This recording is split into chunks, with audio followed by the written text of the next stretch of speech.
Thank you. Good evening and welcome to this regular meeting of the Providence City Council. Today's Thursday, November 5th, 2020. With that, I would like to ask Mr. Clerk to please call the roll. Council President Matos. Present. Thank you. Councilwoman Anthony. Present. Councilwoman Castillo. Present. Councilman Correa is absent. Councilman Espinal. Present. Councilman Goncalves. Present. Councilwoman Harris. Present. Councilman Igliozzi. Present. Councilor Kerwin. Present. Councilwoman LaFortune. Present. Councilor Miller. Present. Councilman Narducci is absent. Councilwoman Ryan. Present. Councilor Salvatore. Present. Councilman Taylor. Here. You have 13 present and 2 absent. You have a quorum. Thank you.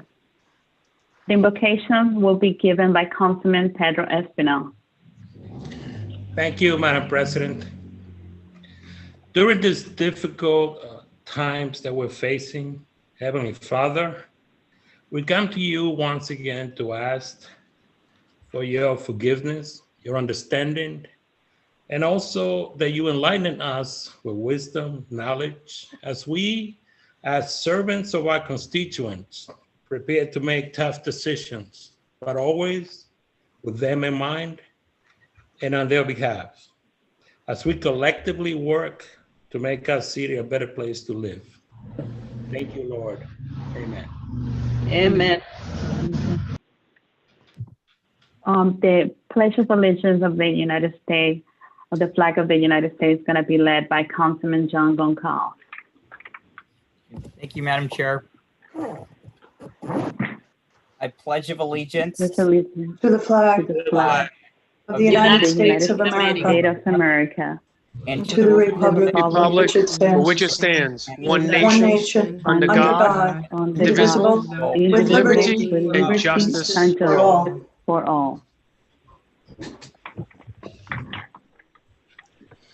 Thank you. Mr. Solicitor, can you please state on the record the legality of this meeting? Good evening, City Solicitor Jeff Dana.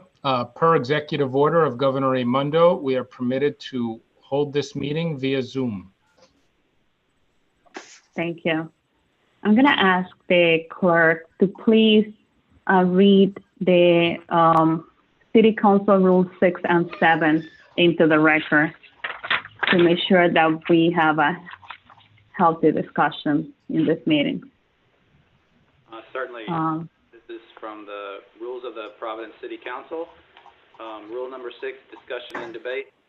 At any meeting of the City Council, any member desiring to speak shall address the President, and after his/her right to speak has been recognized, he/she shall not be interrupted while speaking except by a call to order or to yield to another member. He/she shall confine his/her remarks to the question under discussion or debate and shall avoid personalities. No member shall speak more than once on the same question until all other members desiring to speak thereon shall have done so, and in no event shall a member speak more than twice on any question. There shall be no conversation among members while a member is speaking, while a roll call is being taken, while any paper is being read, or while a question or motion is being stated by the President. B. At any meeting of the City Council, upon the request of any member of the City Council, the chairperson, or in his or her absence, a member of any committee, shall give a brief oral description of any items arising from said committee which has been placed on the docket of the City Council. Rule 7.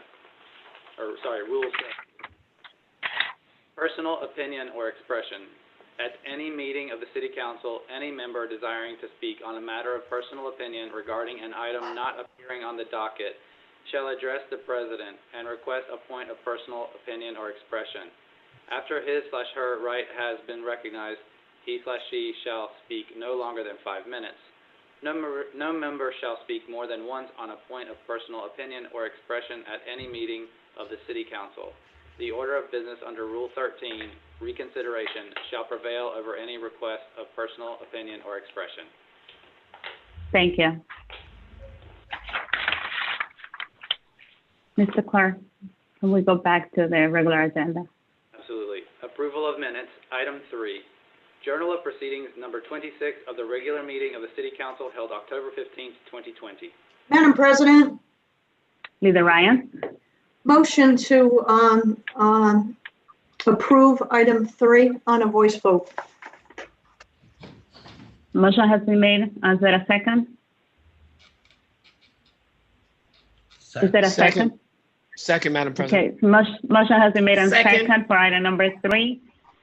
This item is for approval on a voice vote. All those in favor? Aye. Aye. Aye. Opposed? The ayes have it. Ordinance, second reading. The following ordinance was in City Council October 15th, 2020, read and passed the first time and referred to Committee on Ordinances and is returned for passage the second time. Item 4, an ordinance amending Chapter 2, Administration, Article 1, in general of the Providence Code of Ordinances to add Section 2-18.6, Hospitality Worker Comeback. Madam Leader President, Ryan?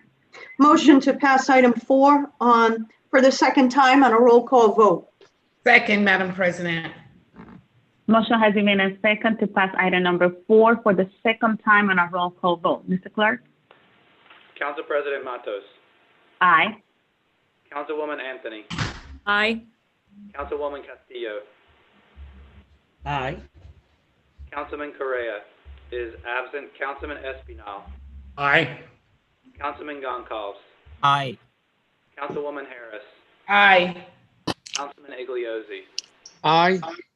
Councilor Kerwin. Aye. Councilwoman LaFortune. Aye. Councilor Miller. Aye. Councilman Narducci is absent. Councilwoman Ryan. Aye. Councilor Salvatore. Aye. Councilman Taylor. Aye. You have 13 ayes and 2 Mr. Clerk? Councilwoman Castillo has told me she was going to recuse on that item. I'm sorry. I'm sorry. This is, I'm trying to send the message. I'll be abstaining this matter. Yeah. Okay, thank you. Yeah. Thank you for the clarification. Therefore, we have 12 ayes, 1 abstention, and 2 absent. The matter passes for the second time on a roll call vote. Presentation of Thank you. resolution. Item 5. Council President Matos, Councilwoman Anthony, Councilman Correa, Goncalves, Councilwoman Harris, LaFortune, Councilman Narducci, and Taylor. Resolution acknowledging November as Lung Cancer Awareness Month. Madam President, Leader Ryan? motion to pass item 5 on a voice vote. Second, Madam President. The motion has been a second to pass item number 5 on a voice vote. And after that, I'm going to ask the clerk to please read the item. Madam All those in President, favor? Leader Ryan? Aye. Oh, I'm sorry. aye. Aye. Madam President, I'd like to be recognized as a co-sponsor, please. Okay. Yes, sorry. So co-sponsor, Councilman Salvatore. Leader Ryan? Please. Co-sponsor? Co-sponsor, Councilwoman Castillo. Councilman Espinal. Councilor Miller. Did we get everybody? Okay. All those in favor? Aye. Aye. Aye. Aye. Opposed? The ayes have it. Mr. Clerk, can you please read the item? Sure. And did I note Councilor Kerwin also wanted to co-sponsor? Okay. Oh, Councilor Kerwin. Yes, thank you. Whereas lung cancer is the leading cause of cancer-related death among men and women in the United States, accounting for more deaths than colon cancer, breast cancer, and prostate cancer combined. And whereas lung cancer is the second most common cancer in the United States. And whereas 1 in 15 men and 1 in 17 women in the United States will develop lung cancer during their lifetime. And whereas it is estimated that So sorry. So sorry. in In 2020, 228,820 individuals in the United States will be diagnosed with lung cancer, and 135,720 individuals will die from the disease. And whereas the 5-year survival rate for localized lung cancer is around 59%, yet only about 17% of lung cancers are diagnosed at this stage.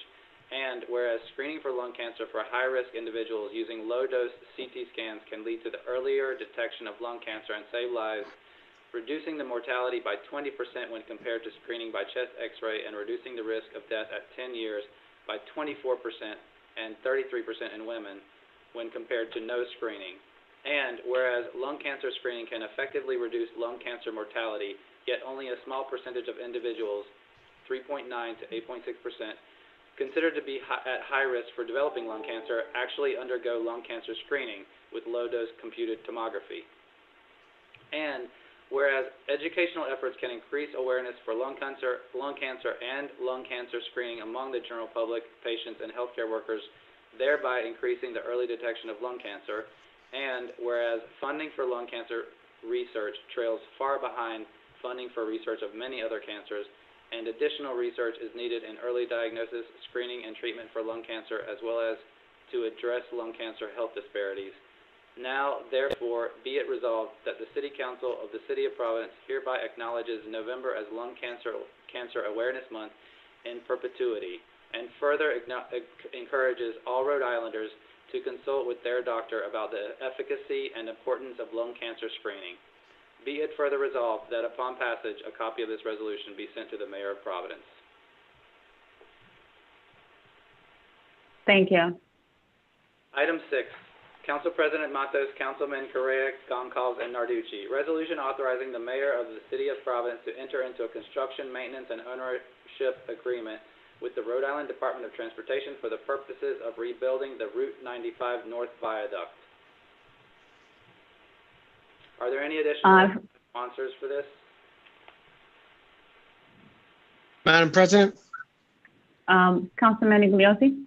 Yes, just for the record, I will be recusing myself on item number 6. Thank you, Madam President. So Chairman Iglesias is going to recuse himself from item number 6. This item is going to be referred to the Committee on Public Works.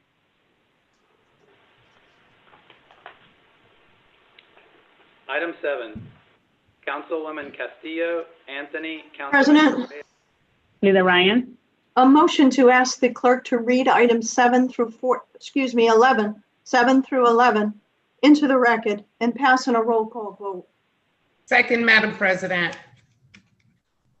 Motion has been made and second for the clerk to read the items 7 through 11, and these items will be passed on a roll call vote. Mr. Clerk, please read the item. Councilwoman Castillo, Anthony, Councilman Correa, Goncalves, Councilwoman Harris, Councilman Narducci, and Taylor. Resolution establishing a special commission on ACC and recreational vehicle enforcement. Any additional co-sponsors? I would like to co-sponsor Leader Ryan, Councilwoman LaFortune, Councilman Espinal.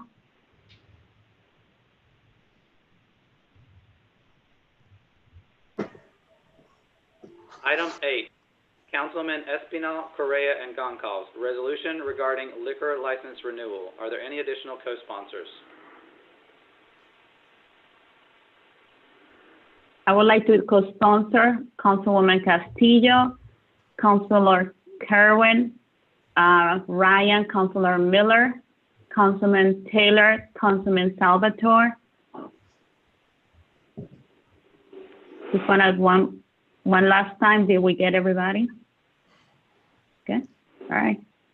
Item 9, Councilman Goncalves, Councilwoman Anthony, Councilman Correa, Councilwoman Harris, Councilman Iglesias, Councilwoman LaFortune, Councilman Narducci, and Taylor. Resolution in honor of Veterans Day. Any additional co-sponsors? I would like to co-sponsor Councilman Espinal, Councilman Salvatore, Councilor Kerwin, Councilwoman Castillo, Councilor Miller, Leader Ryan.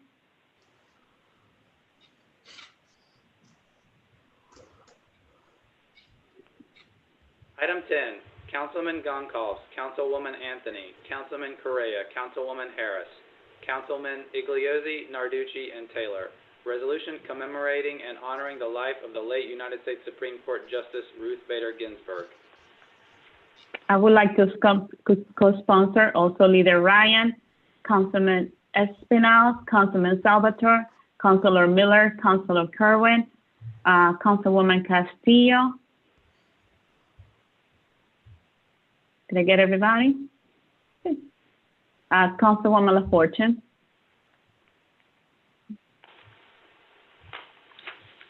Item 11, Councilwomen LaFortune, Anthony, Councilman Correa, and Goncalves. Resolution establishing a ceremonial designation at Summit Avenue and 5th Street as Arthur J. Sampson Square. Any additional co-sponsors?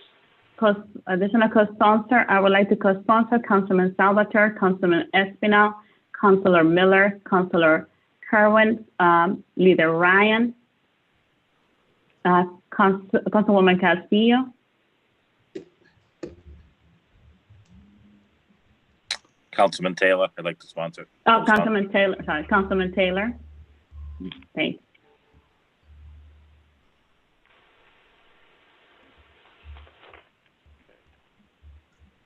I don't know if you wanted to ask for any discussion, Council President, or a roll call vote now.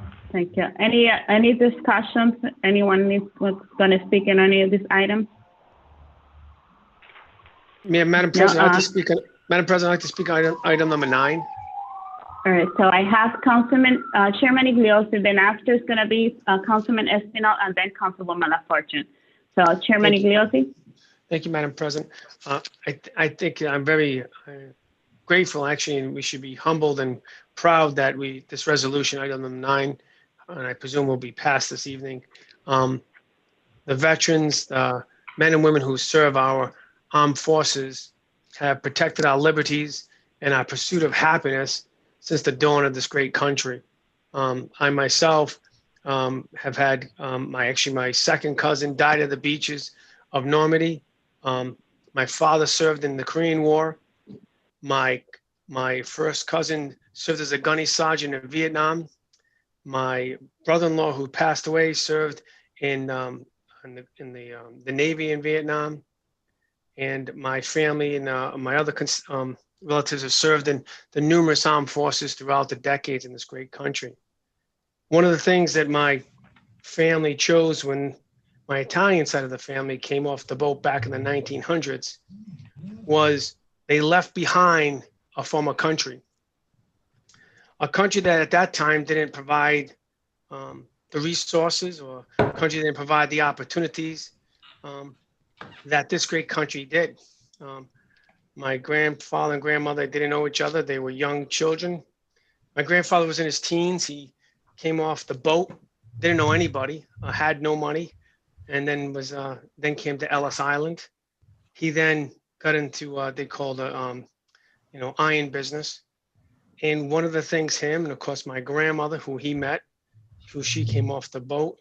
And then my other grandfather, who came off the boat, and he came as a young teenager, and he actually traveled the country, and he joined the circus out and traveled all the way to California as a young teenager. And he was working the circus. But they all understood that what they left behind in Italy was there was some positive stuff, but when they came to America and these shores, that there was opportunities that could be bestowed upon them, and of course, their future generations of their family. They understood of sacrifice. My family, and I'm honored to say, and I'm going to use them as examples because I think they show that through promoting personal responsibility, family responsibility, and community responsibility, that no matter how difficult situations may be, or how difficult life can throw at you, that if you persevere and you come together and trying to move in a positive direction for the next generation and to sacrifice for the next generation, as my family's blood has died on the shores in the Pacific Theater, the European Theater, as well as the South Pacific Theater, and also in Vietnam and Korea. Those are the sacrifices these veterans and numerous veterans throughout this great country are willing to do for all of us today. What's even more impressive is that today we no longer have the draft. When I was younger, I had to sign up for the draft. I'm sure some of my other council colleagues also. Now today, our armed services are volunteer. So there are young men and women who decide to volunteer, to join the armed services to protect all of us. That is an unbelievable commitment and honor that we should all definitely magnify, because these young men and women of all races, all creeds, all Americans have chosen to join the armed services to protect all of us, to protect our pursuit of life, liberty, the pursuit of happiness. And next week is Veterans Day. And I know the last few weeks, the last few months, this country has gone through a very tumultuous time.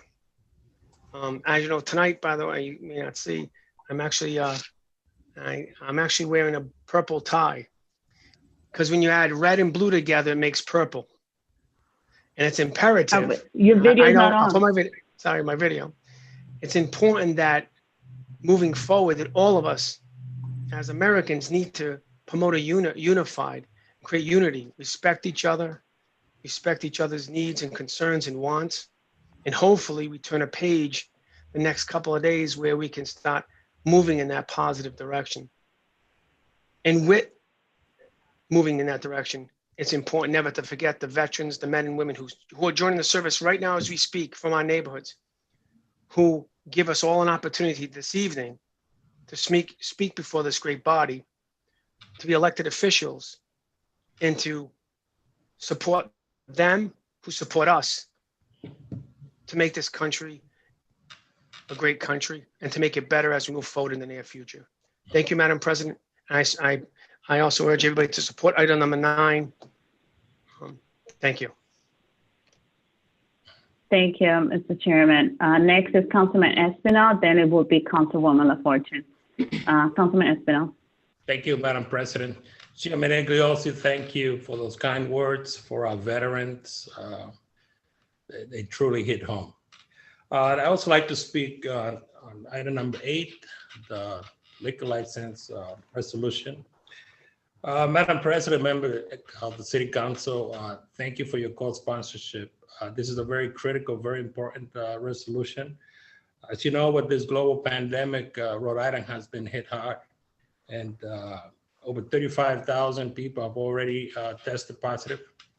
We have lost over 1,200 people, 1,200 members of our community. In order to help, and safeguards have been put in place. Our governor has put numbers of steps that she has taken. And those steps have really had an impact on the hospitality industry, on the restaurants, on the bars.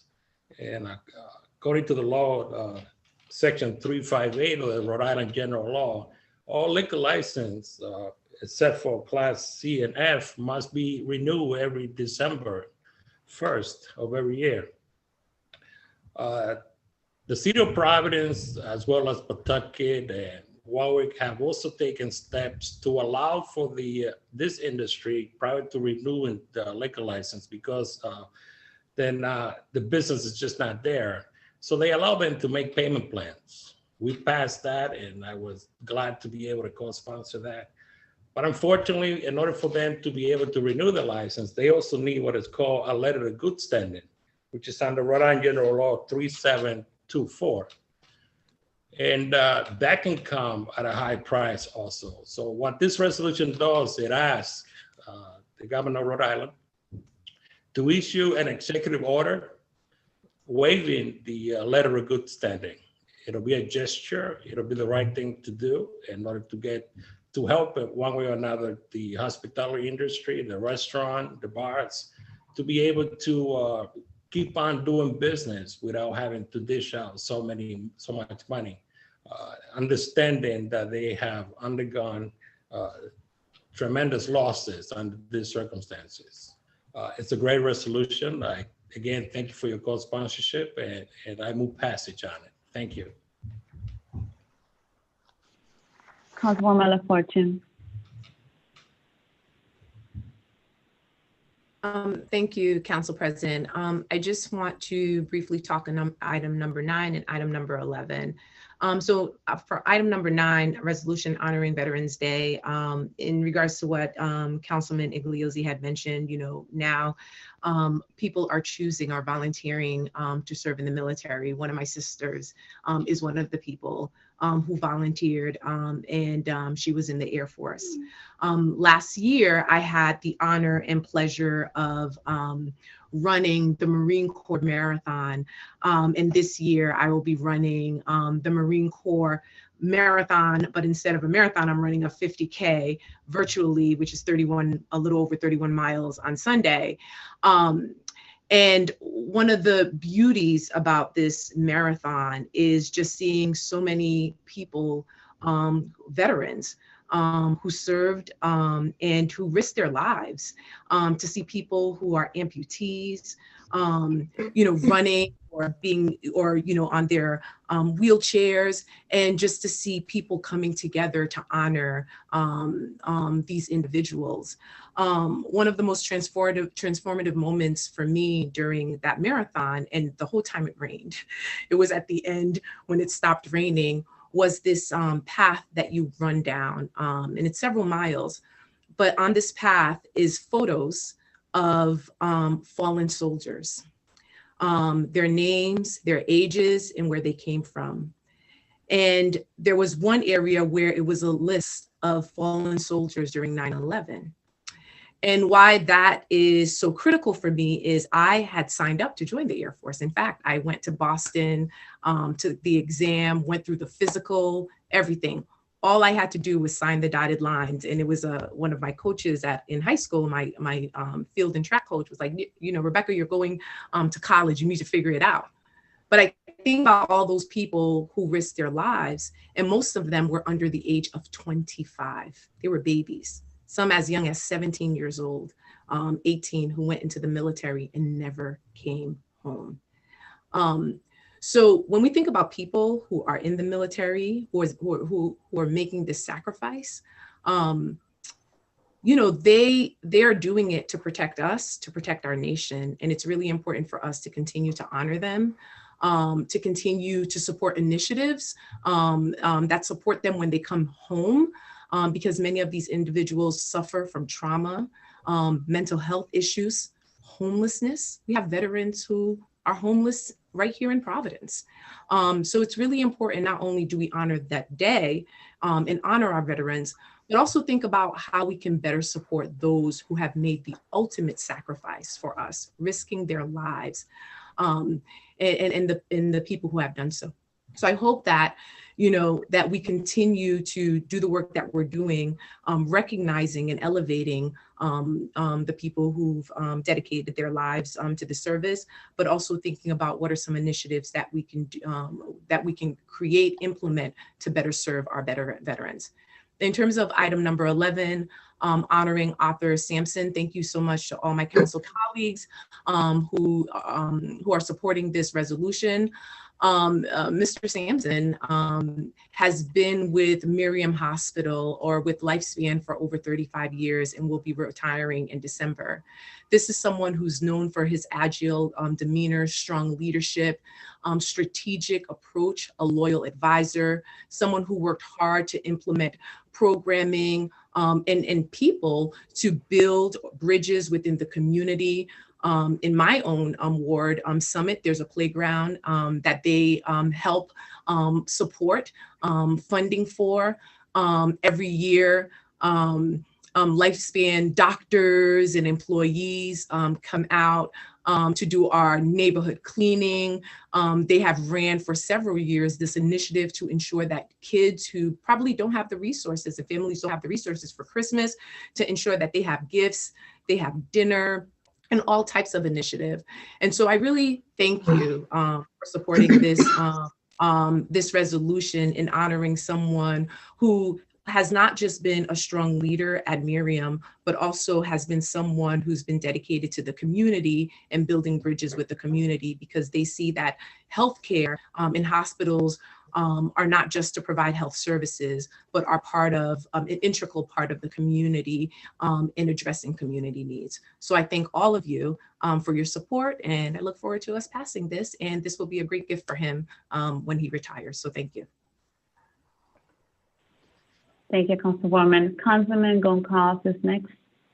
Thank you, Madam Chair. I just want to thank my council colleagues for their remarks. And of course, I want to thank Councilman Espinal for his resolution on item number 8. The resolution will reduce the burdens, of course, placed on our local hospitality industry, and I hope that we can support that initiative. I also want to thank you all for sharing your heartfelt personal stories with us, Councilman Igliozzi and Councilwoman LaFortune. And I want to thank all of our colleagues for your support on these resolutions to recognize our veterans, and also Ruth Bader Ginsburg, who was a legal, cultural, feminist icon and truly a justice of enormous historic stature, and a champion for women's rights and gender rights and reproductive rights and voting rights and the rights of immigrants and the rights of LGBTQIA+ individuals. So I want to recognize her. And then I also want to thank you all for affirming our selfless and brave veterans on the heels of Veterans Day. We appreciate the ways that they have valiantly defended our country's values, and we're just forever grateful and thankful for their service and sacrifice to our country. So thank you very much, Madam Chair. Thank you, Councilman. So I noticed that Councilman Goncalves, Councilwoman LaFortune, your hands are still up, but you spoke already, correct? Good. Yeah, I just wanted to All make right. sure that I was on item number 8. I don't know if my name was stated when, sorry. Mr. Clerk, can you confirm? I just want to co-sponsor. Thank you. Right. Okay. All right. Thank you. So the motion has been made on second, and this item is going to be passed on a roll call vote. Mr. Clerk, call the roll. Council President Matos, Aye. Councilwoman Anthony, Aye. Councilwoman Castillo, Aye. Councilman Correa is absent, Councilman Espinal, Aye. Councilman Goncalves, Aye. Councilwoman Harris, Aye. Councilman Igliozzi, Aye. Councilor Kerwin,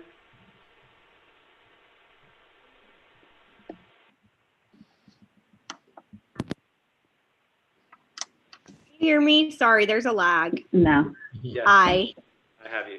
Councilwoman LaFortune, Aye. Councilor Miller, Aye. Councilman Narducci is absent, Councilwoman Ryan, Aye.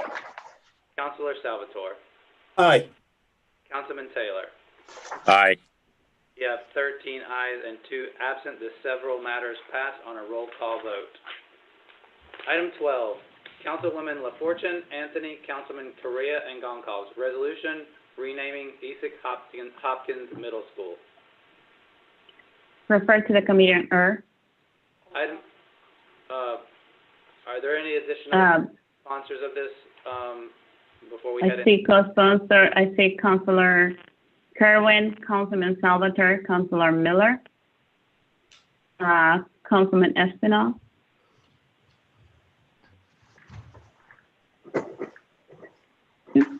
Item 13. Madam President, may I speak briefly on item number 12? Oh, sure. Thank you. Just I didn't think you guys wanted to speak, so I have Councilman Salvatore, then I have Councilwoman LaFortune. Is that correct? Okay, Councilman Salvatore. Since Councilwoman LaFortune is the lead sponsor, I'll defer to her. Thank you, Councilwoman LaFortune. Thank you, Councilman Salvatore, and thank you, Council President. So, as you know, our city has embarked on this truth component and really identifying the truth in the complex history of slavery, oppression, and injustice that has played such a significant role in our nation, both our nation and our state and city's history. In terms of that, one of the main leaders within our state and our city was Izzy Hopkins, who was a man with a complex legacy. Some of the accomplishments that he has included, as a young man, serving as a sea captain and merchant adventurer. He was appointed as captain at the start of the American Revolution and a general in Rhode Island forces. And on November 5th, 1775, the Naval Committee appointed him as the first commander-in-chief of the Continental Navy's fleet. His legacy is elevated throughout the city. We see it at Izzy Hopkins Park, on Admiral Street, where his home stands, and Izzy Hopkins Middle School. However, there is also a dark legacy, one of a man who sailed to West Africa in command of a slave ship called the Sally, where Black African victims were captured and stuffed in tiny compartments without sufficient air, water, food, or even a place to relieve themselves. And Sally's voyage has been deemed as one of the deadliest, because out of 196 Africans stuffed in such poor conditions, 109 perished. He was accused of disobeying orders and tortured prisoners of war who spoke up against him. He was ultimately censored by Congress in 1776, suspended from service in 1777, and dismissed from the Navy in 1778. In fact, Congress passed a resolution in which is now cited as the country's original whistleblower protection law. As we continue these conversations about the history of our country, the history of our state, and start recognizing these uncomfortable and deeply disturbing truths, we have to also think about the ways we've idolized some of our leaders. And we also understand that many of the leaders of America have been people who have been a part of the transatlantic slave trade. And people who have abused their power. George Washington was a slave owner, and he was one of the founding fathers of our country. But there are certain individuals where their stories, their narratives stand out. Izzy Hopkins is one of them, because his egregious acts as an individual, his torture, his abuse of power, is one that has been quite problematic. So now we have a school where a majority of the students who attend that school are students of color, of marginalized identities. Many of them come from various nations throughout the world, from the West Indies, from Africa, from the Caribbean, from Central and South America.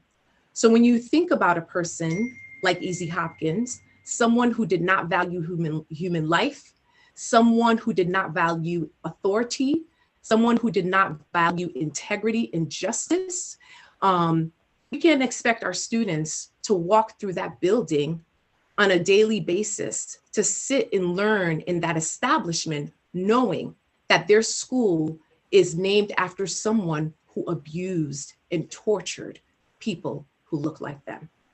So I look forward to the conversation that we're going to have in committee.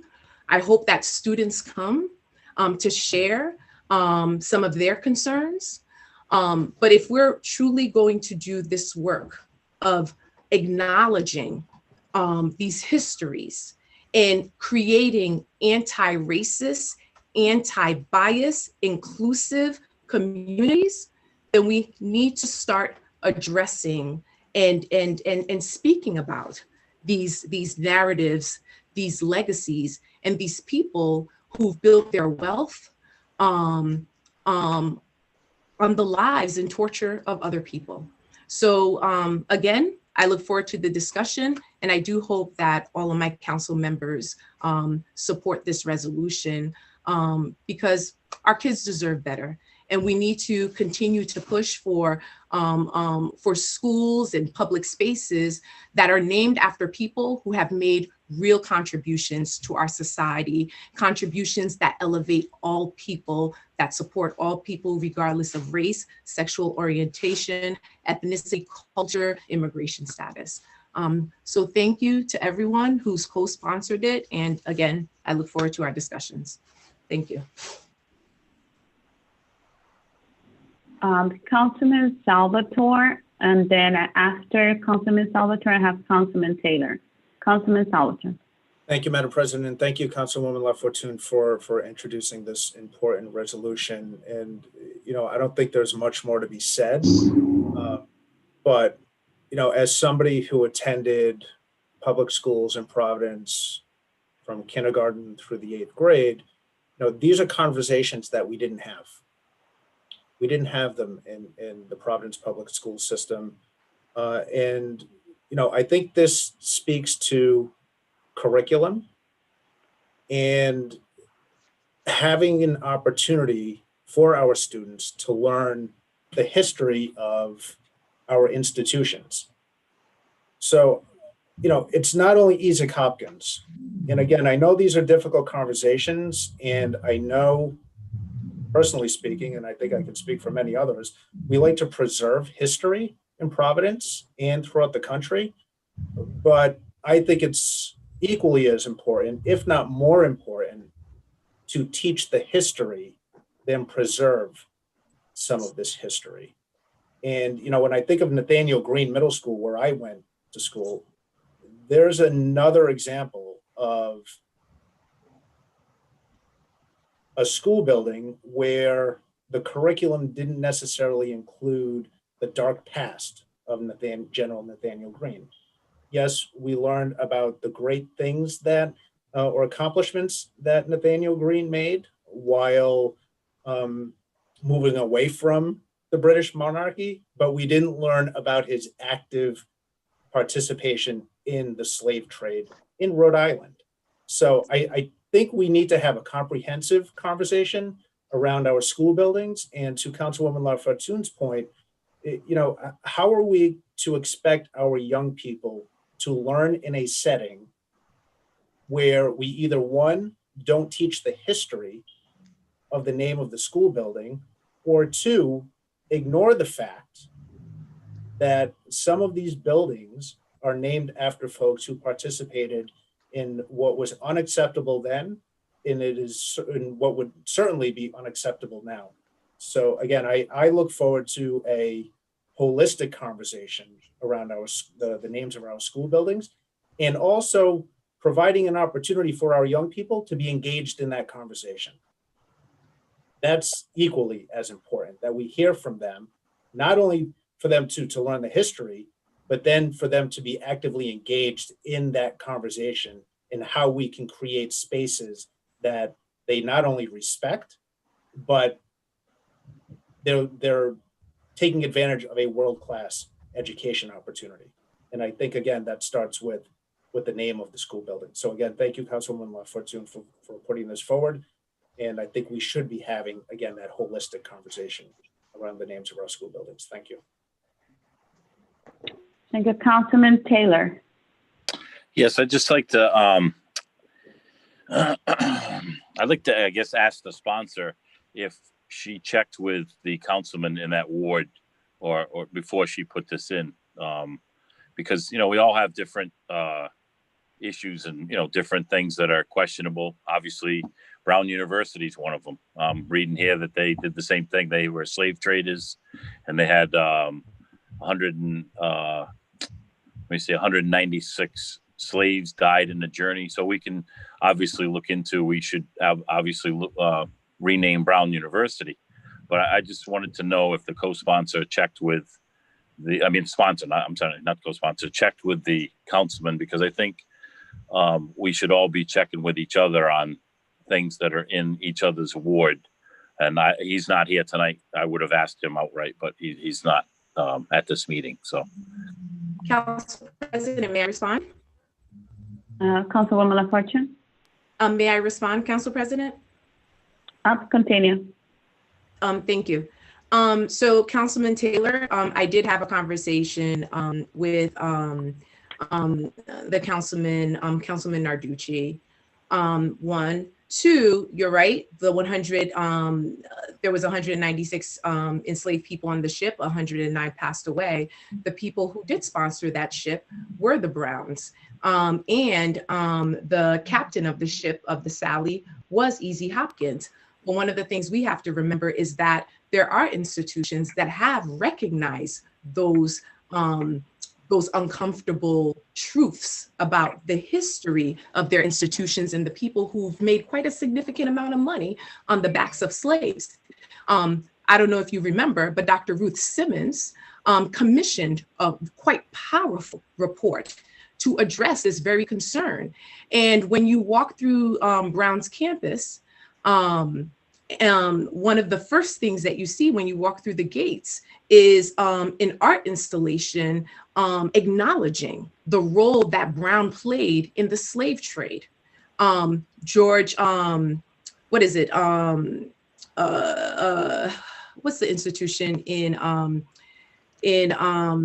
Washington, D.C.? Oh goodness, it's slipping my mind. But it'll come to me, but there is an institution in Washington, D.C. Where they also started doing the history. They have this whole initiative looking at or doing research on the descendants of slaves and ensuring that those individuals are educated within the schools. But that work is being done, acknowledging the history. As I stated earlier, American history is quite complex. American history is built on the foundation of slavery and racism. Some of our leaders who developed the Constitution were slaveholders themselves. You know, I shared the example of George Washington. George Washington would travel his slaves between Virginia and Pennsylvania, because in Pennsylvania, you were free, but in Virginia, you were not. So in order to ensure that he could maintain his enslaved people, he would travel them between the states so that they wouldn't stay in one area for too long. So the reality is that if we're going to identify, and talk about slavery, most of our buildings, the foundation of our country, of our city, is built on that racism. And you know what? The racism continues to exist today. We see it every day. We see the racist structures, the injustice, inequitable structures that exist right here in our communities. And so if we're unable to have these conversations, it becomes quite problematic. But what really stands out with E.Z. Hopkins is that he was not just brutal to the slaves, but he was also someone who just lacked integrity, who was someone who consistently abused his power. So we have to start somewhere. And hopefully, the conversation that we have with the community can bring light of this horrible history. And that we can also think about, as Councilman Salvatore said, how do we embed these histories, this knowledge into our curriculum so our students recognize it, can speak about it, and also we can acknowledge it throughout our conversations. So yes, I did speak to the councilman. And one thing we have to remember, E.Z. Hopkins is a school that services all students of Providence. So it shouldn't matter what ward you're in, but it's a school where kids come from every part of the city that attend there. But I did speak to him, and I hope that answers your question. So I have Councilman Salvatore waiting, and I have Councilman Taylor waiting. I'm gonna allow both of you to speak in this topic, then we're gonna move on after that. And I'm looking forward to having a healthy discussion in committee. Councilman Salvatore, then Councilman Taylor.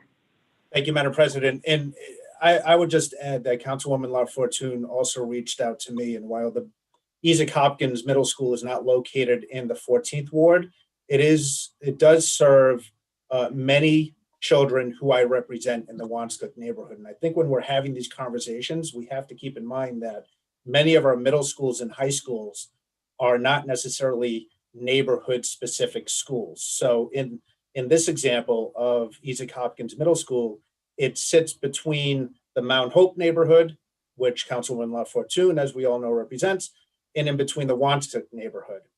In addition to serving to Councilwoman LaFortune's point, students across Providence. So I think we do have to keep in mind that we do represent young people, children, who attend our public schools throughout the city. And it becomes very complex because we no longer have neighborhood schools. But at the end of the day, I think the neighborhood school is still the option for many families. So they're not transporting students all over the city. So again, Councilwoman LaFortune reached out to me. I think it was the right thing to do, reaching out to the council person who represents the school building. But I think we do have to keep in mind and be thoughtful about the fact that many of the people who we represent are impacted by some of the issues. Thank you. Thank you, Councilman Taylor, and then we'll move on from this topic. Councilman Taylor. Okay, I just wanted to say thank you, Councilwoman LaFortune, for answering that question. I was just concerned, and thank you, Councilman Salvatore, for mentioning that. And also, I think, depending on where everything goes, I think we should look at renaming Brown University at some point in time. I know it was done before, and I think, if we're gonna, why stop at the high schools, especially Brown University, with all the property that they own in the city. That's just my point. I think we ought to look into both. But thank you, Councilwoman LaFortune, for answering that. I wouldn't have asked that if Councilman Narducci was here. So thank you. Thank you, Councilman. So the item has been referred to the Earth Committee. Mr. Clerk, continue.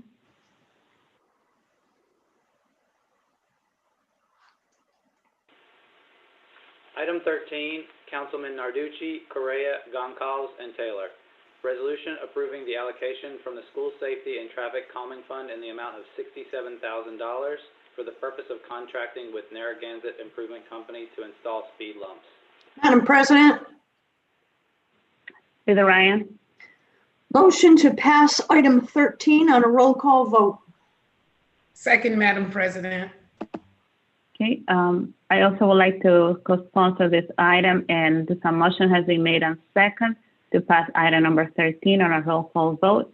Any additional co-sponsor? Motion has been made on second. All those in favor? Aye. Actually, it's a roll call vote. It's a roll call vote, so Mr. Clerk, sorry. Council President Bustos, Aye. Councilwoman Anthony, Aye. Councilwoman Castillo, Aye. Councilman Correa is absent. Councilman Espinal, Aye. Councilman Goncalves, Aye. Councilwoman Harris, Aye. Councilman Igliozzi, Aye. Councilor Kerwin,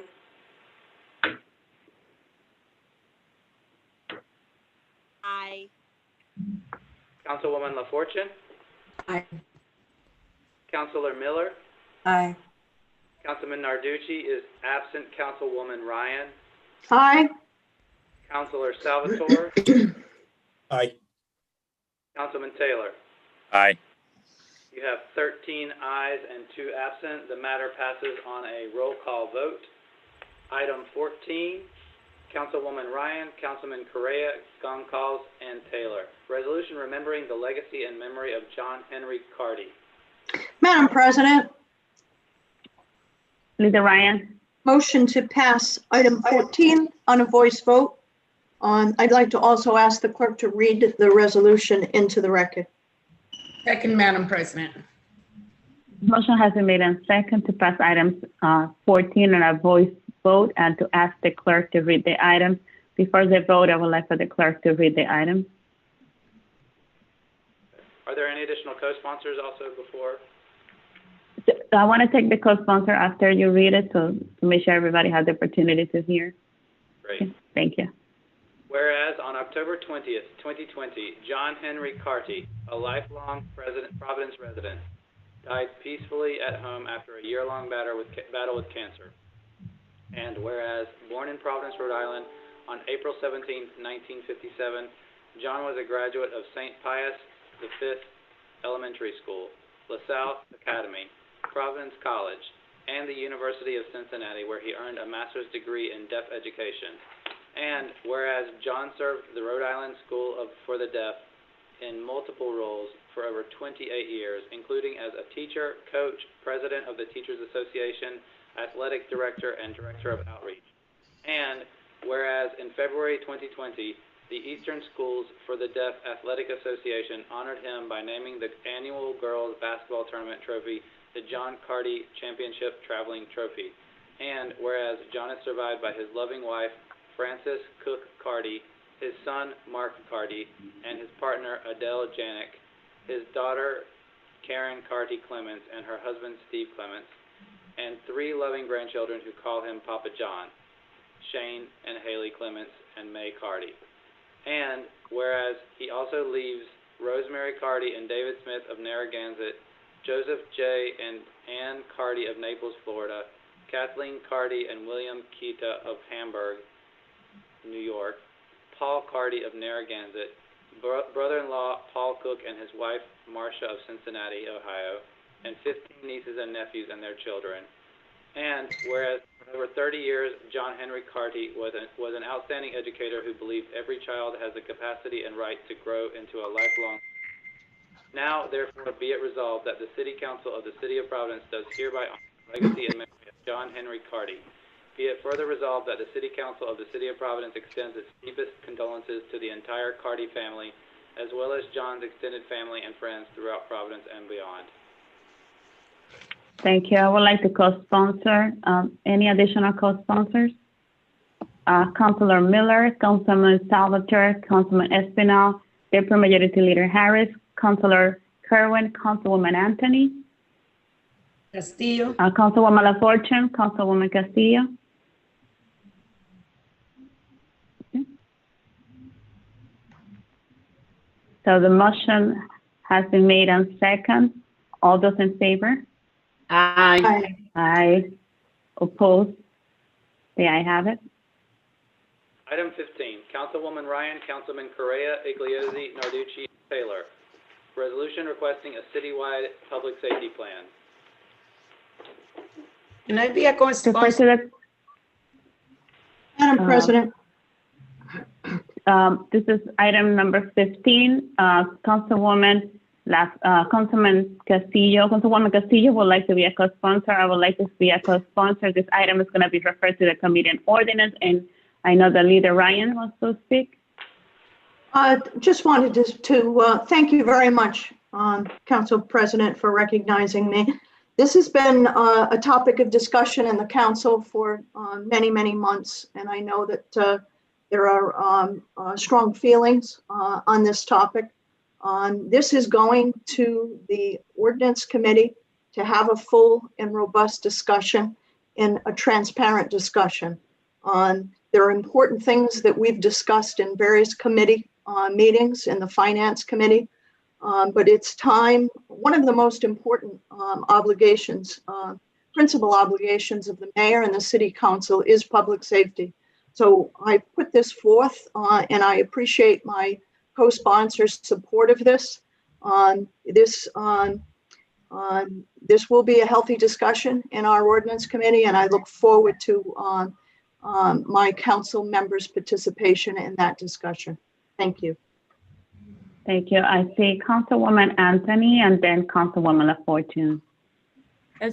Thank you very much, Council President. I appreciate the opportunity to speak. So I am speaking against this resolution this evening. I don't think it should be referred to committee. It should be voted down on the floor this evening. We have lived through an extraordinary time during the last 6 months. Not only have we been dealing with COVID, we've experienced an uprising of our residents who oppose the systemic racism that has resulted in the death of many African Americans and other minorities at the hands of police. As a result, we've been asked to rethink the way we police our community. To his credit, Chairman Iglesias has invited organizations like Cahoots and STARS to talk to the Finance Committee about how Eugene, Oregon and Denver, Colorado have deployed mobile rapid response units to take care of the 911 calls that are not criminal or dangerous. We've asked our police to handle all of our societal ills, such as homelessness, mental illness, domestic violence, and many other things. And they are not trained for such tasks. If we can figure out how to handle those problems without the police, we don't need 500 policemen patrolling this city. There are members of the city staff and members of this council who are working on new ideas. The resolution we have before us this evening basically says we're not interested in change. It says, let's double down on the way we've always structured our police department. It's asking the public safety commissioner and the colonel, both of whom I have a great deal of respect, to come up with a public safety plan. That's not right. We, this council, need to create the change and think of innovative solutions to deal with the way we police our residents. I urge you, my fellow colleagues, to vote down the referral to committee and then vote down this resolution this evening. Thank you. Councilwoman LaFortune.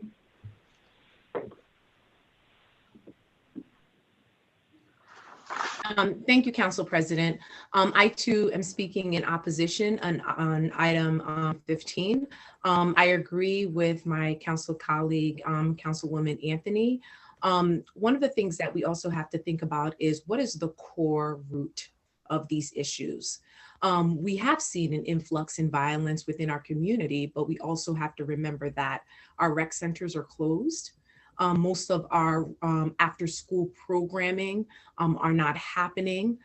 Students or young people who've normally been engaged in sports or even had part-time jobs, we're seeing some of our restaurants closing down, or working with a smaller staff, more senior staff. And so we just don't have resources for our young people to support them, to ensure that their needs are met. We have resolutions and ordinances that are sitting in committee. There's a resolution to increase social and emotional support for our young people. If we had passed that resolution and push our state and our city to increase funding, we would have more people who are checking in on our students, doing house visits, calls, assessing those needs, connecting our young people to a network of services. There's a resolution to look at to think about a residential TSA to develop more housing. We have people who are struggling, who are homeless. We have young people who are living with their families on people's couches. So we need to think about what are the core root issues that are impacting our most marginalized community members. And like Councilwoman Anthony stated, there are some real racial tensions within our communities. And when it comes to community policing and creating a public safety plan, the number one component or entity that should be a part of that design is the public, is the community. It should be a grassroots up approach, not a top-down approach. That's how you build strong community policing. And as Councilwoman said, I too, am, respect our chief and also our commissioner, but we also have to listen to the community because these issues impact them. It impacts them. The community has been advocating for years for change, for structural change. And what we continuously do is slap a bandage on these issues rather than address these concerns. It's more difficult to address them because that means we would have to make true investments in our marginalized communities. But if we invested in our marginalized communities, everyone benefits. Because guess what? Our kids have better schools, they have more resources, they have access to jobs and training opportunities, they have response initiatives that will not criminalize them for having a mental health breakdown. As a Black woman with 2 Black children, every time my children walk out the door, I fear they might not come back. And I've shared my story of being pulled over and being told that I look like some kid named Terrell. Right, for nothing, driving in my own neighborhood. Unconscious bias exists. Racism exists, unfortunately. The media plays a significant role in framing those perceptions, but we need to change it. There's also a resolution for a moratorium on the academy until we assess the training that's happening to ensure that the training is appropriate.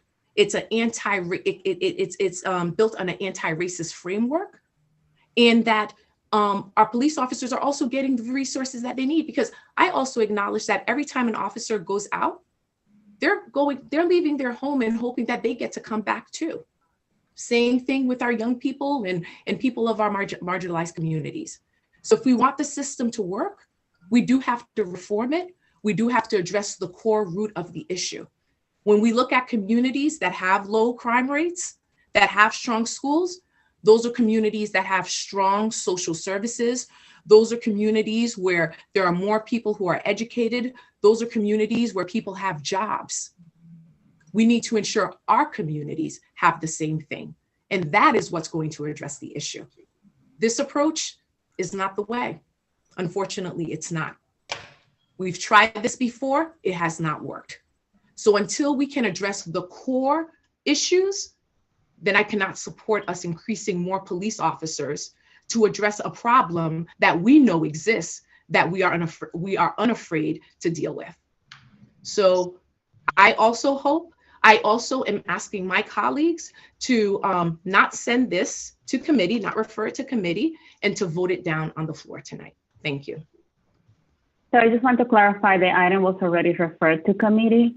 I'm looking forward to a healthy discussion in committee, but I do have council, next I have Councilor Kerwin. I saw Councilor Miller earlier, but Councilor Kerwin is next.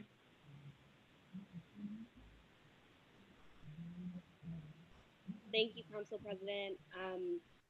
I just wanted to add on to what Councilors Anthony and LaFortune have already said.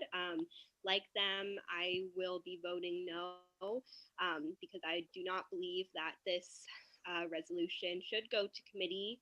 I believe that what we're talking about tonight in this resolution is extremely out of touch, particularly after hearing hours and hours of testimony from hundreds of people in June who asked for exactly the opposite of this. You know, I think particularly as we talk about racial tension and we're thinking about what happened just weeks ago to a 24-year-old Jamal Gonzalez is still in a coma, and we're thinking about, you know, adding police presence after not even having a full investigation of this incident. It's really concerning. And, you know, a constituent texted me today, and I told them I would like to read what they said to me in their message and why they wanted me to turn this down. And so I'm going to do that very briefly. And what they said is they said, as a ward resident in an area with some of the recent murders that have played a part in spurring this legislation, I know that people in our position where they're ready to kill or harm, they're living in a neighborhood where they're ready to kill or harm others, police and the threat of prisons usually does not stop that. It just tosses more already unsupported people into a system where they're steeped in another unhealthy survivalist prison culture and taxed with more barriers when they get out. What prevents people from stealing, hurting, or killing others? Community connection, good health care, mental health services, real wages that they deserve, and many options for healthy and fulfilling lives. And that's true in our neighborhood on Smith Hill, although we have seen, you know, some of the murders that have been plaguing the city. A lot of people are still saying we need other options and we need people to call who will keep us safe. So some of those reasons and the other reasons that were so eloquently said by my colleagues, I will be voting. Okay, again, we're now voting. This item was referred to committee. Mr. Clerk, next item. Can I speak one more time, Council President? Councilwoman Anthony. May I ask you to reconsider the referral after hearing the testimony? No, Councilwoman Anthony, the item was referred to committee. It's not going to be reconsidered. The item, we're going to have healthy discussions in committee. Mr. Clerk. Reports from committees. Committee on Finance, Councilman John J. Igliozzi, Chairman, transmits the following with recommendation the same be approved. Item 16, resolution authorizing approval of the following contract award by the Board of Contracts and Supply in accordance with Section 21-26B of the Code of Ordinances. Fatima Masswood for $15,000 on behalf of the Department of Art, Culture, and Tourism. Madam President. Ms. Ryan. Motion to pass item 16 on a roll call vote and refer back to the Board of Contract and Supply. Second, Madam President. A motion has been made and second to pass item 16 on a roll call vote, and this item will refer back to the Board of Contracts and Supply. Mr. Clerk. Council President Matos. Aye. Councilwoman Anthony. Aye. Councilwoman Castillo. Aye. Councilman Correa is absent. Councilman Espinal. Aye. Councilman Goncalves. Aye. Councilwoman Harris. Aye. Councilman Igliozzi. Aye. Councilor Kerwin. Aye. Councilwoman LaFortune. Aye.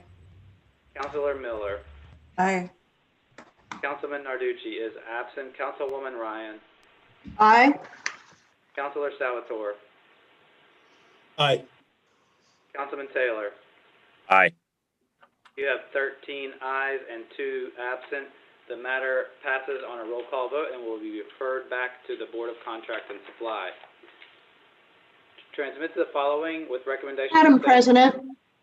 Ms. Ryan. Motion to ask the clerk to read items 17 through 20 into the record and receive and approve on a voice vote. Second, Madam President. The motion has been a second to ask the clerk to read items 17 through 20 into the record. These items are going to be received and approved on a voice vote. Mr. Clerk. Item 17, communication from His Honor the Mayor dated September 17th, 2020, informing the honorable members of the City Council that pursuant to Section 302B of the Providence Home Rule Charter of 1980 as amended and Public Law Chapter 45 to 50, Sections 1 through 31 passed in 1987, he is this day appointing Monica Huertas of 216 Ohio Avenue, Providence, Rhode Island, 02905, as a member of the Providence Harbor Management Commission for a term to expire on December 31st, 2023, and respectfully submits the same for your approval.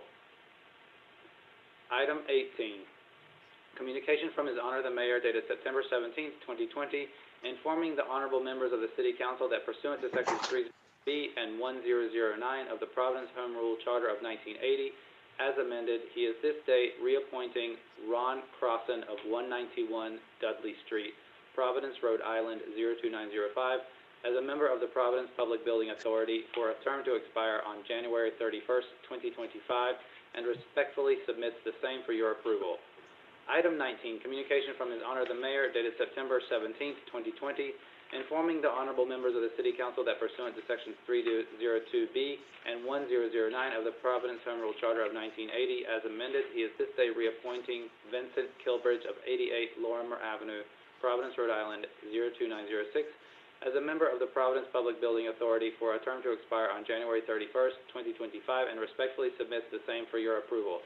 Item 20, communication from His Honor the Mayor dated September 21st, 2020, informing the honorable members of the City Council that pursuant to Sections 302B and 1009 of the Providence Home Rule Charter of 1980 as amended, he is this day reappointing James McLaughlin of 150 Dexter Dale Road, Providence, Rhode Island, 02906, as a member of the Providence Public Building Authority for a term to expire on January 31st, 2025, and respectfully submits the same for your approval.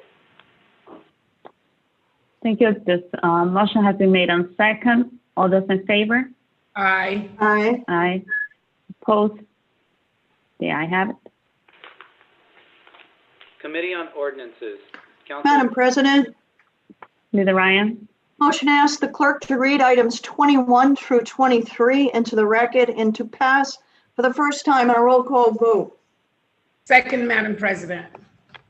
The motion has been made on second for the clerk to read items 21 through 23 into the records, and these items will be passed for the first time on a roll call vote. Mr. Clerk. Item 21, an ordinance and amendment of Chapter 27 of the Code of Ordinances of the City of Providence entitled The City of Providence Zoning Ordinance, approved November 24th, 2014, as amended to change the zoning district on the official zoning map for the property located on Assessor's Plat 65, Lot 384, 109 Canton Street, from R3 to C1. Item 22, an ordinance and amendment of Chapter 27 of the Code of Ordinances of the City of Providence entitled The City of Providence Zoning Ordinance, approved November 24th, 2014, as amended to change the zoning district on the official zoning map for the property located on Assessor's Plat 2, Lot 15, 50 Ashburton Street, from M1 to M-MU-75. Item 23, an ordinance and amendment of Chapter 27 of the Code of Ordinances of the City of Providence entitled The City of Providence Zoning Ordinance, approved November 24th, 2014, as amended to change the zoning district on the official zoning map for the property located on Assessor's Plat 23, lots 27 to 35, 743, and 883, 16-42 Somerset Street. Also including 16-42 Somerset, 17-27 Portland, and 34 Hayward, from R3 to C2. Thank you. The motion has been made and second. Mr. Clerk, please call the roll. Council President Matos. Aye. Councilwoman Anthony. Aye. Councilwoman Castillo. Aye. Councilman Correa is absent. Councilman Espinal. Aye. Councilman Goncalves. Aye. Councilwoman Harris. Aye. Councilman Igliozzi. Aye. Councilor Kerwin. Aye. Councilwoman LaFortune. Aye. Councilor Miller. Aye. Councilman Narducci is absent. Councilwoman Ryan. Aye. Councilor Salvatore. Aye. Councilman Taylor. Aye. You have 13 ayes and 2 absent. The several matters pass for the first time on a roll call vote. From the clerk's desk, item 24, petitions for compensation for injuries and damages. The rail is referred then to the Committee on Claims and Pending Suit. Communications and reports. Item 25, report from Sean Selleck, City Clerk, dated October 19th, 2020, of all monies received, transmitted to, and credited by the City Collector for fiscal quarter of July 1st, 2020, to and including September 30th, 2020. Received. Presentation of resolutions and congratulations. Item 26, Council President Matos and members of the City Council. Madam President, Leader Ryan. motion to pass item 26 on a voice vote. Second. Motion has been made and second to pass item number 26 on a voice vote. All those in favor? Aye. Aye. Aye. Opposed? Aye. The ayes have it. Presentation of resolutions in memoriam. Item 27, Council President Matos and members of the City Council, resolution extending sympathy. Madam Leader President, Ryan. motion to pass item 27 on a unanimous rising vote. Is there a second? Second. The motion has been Second. made and second to pass item number 27 on a unanimous rising vote. All those in favor? Aye. Aye. Aye. The ayes have it. Madam President, Leader Ryan. motion to adjourn tonight's meeting in the memory of Rosa Ortega, a longtime resident and contributing member of Ward 15, as well as Deborah Petaruto, who passed away suddenly. Deborah happens to be the sister of our former City Council Clerk, Lori Hagan, as well as the sister-in-law of Colonel Clements. On behalf of the City Council, we wish to extend our deepest condolences to the family and friends of Deborah and Rosa. President. So the motion has been made a second to adjourn in the name of Deborah and Rosa. All those in favor? Aye. Aye. We are adjourned. Thank you. Thank